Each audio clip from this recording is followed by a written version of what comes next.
Në 24 orët e fundit janë kryer 102 testime në laboratorin e virologjisë në Institutin e Shëndetit Publik, nga të cilat janë konfirmuar 6 raste pozitive. Përkatësisht janë 4 në Tiranë, 1 në Durrës dhe 1 në Mat.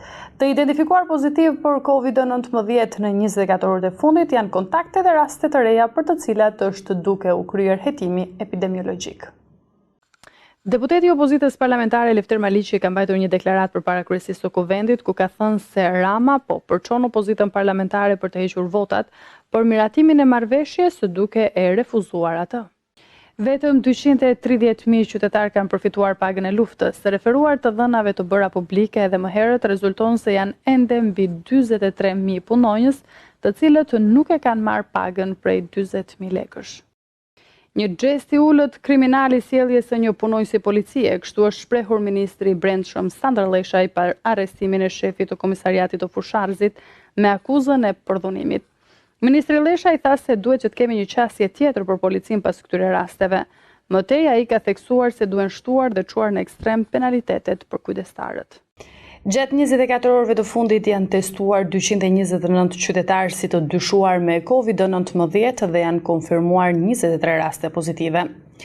Shpërndarja e qyteteve bëhet fjalë për 16 raste të cilat janë identifikuar në Tiranë, 2 në Mat, 2 në Lushnjë, 1 në Durrës, 1 në Krujë dhe 1 rast në Librazh.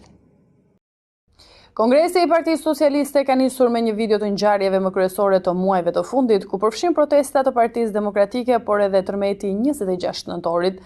Parafjalës hapse të sekretarit të përgjithshëm në pallatin e kongreseve u mbajt 1 minutë heshtje për viktimat e tërmetit.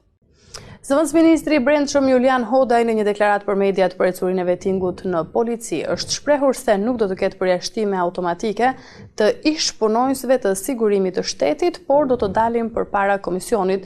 Numri 2 i Ministrisë së Brendshme tha se kjo kategori do t'i nënshtrohet vettingut të si dhe gjithë punonjësve të tjerë. Janë bllokuar për të mos lejuar që të ushtrojnë aktivitetin 2 pika karburanti në Tiranë pasi janë konstatuar me shkelje sa i takojnë cilësisë së produktit, e cila tregtohej por edhe sigurisë. Ministri i Infrastrukturës dhe Energjisë Belinda Balluku paralajmëroi se nuk do të falet asnjë subjekt i cili konstatohet në shkelje. Banorë të fshatit Koritës dhe Krekës, pjesë të njësisë administrative Lumas në bashkinë e Kuçovës, vuajnë mungesën e ujit të pishëm. Banorët i kanë bërë apel bashkisë së Kuçovës që të marrë masa për këtë problem pasi uji është jetësor.